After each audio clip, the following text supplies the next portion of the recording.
2 minutes pour comprendre aujourd'hui la préparation de l'accouchement. Je suis en duplex avec Charline Gaillot. Charline Gaillot, vous êtes sage-femme libérale.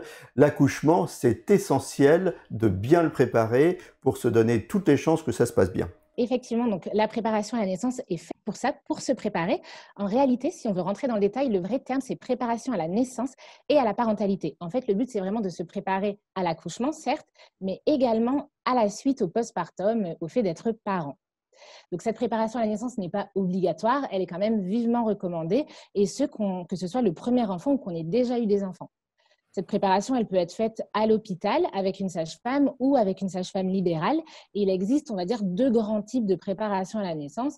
La préparation à la naissance théorique, c'est souvent la plus connue. Donc là, le but, c'est vraiment d'avoir des informations théoriques sur l'accouchement, la gestion de la douleur, l'allaitement, le postpartum. Il y a également les préparations à la naissance pratiques, qui là, généralement, intéressent plus les mamans qui ont déjà eu des enfants.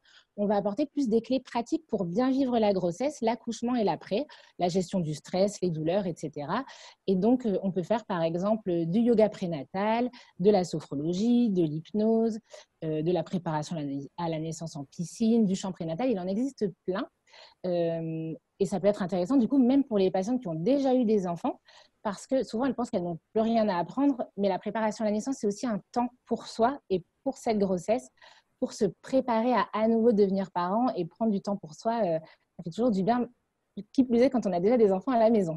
La préparation à la naissance, ça concerne que les femmes ou ça peut concerner aussi les papas? Eh bien, ça peut également concerner les papas. Généralement, ils sont les bienvenus dans tous les cours pour accompagner leur partenaire.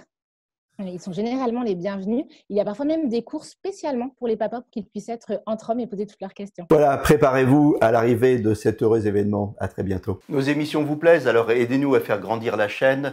Pour parler santé au plus grand nombre, partagez, likez, abonnez-vous.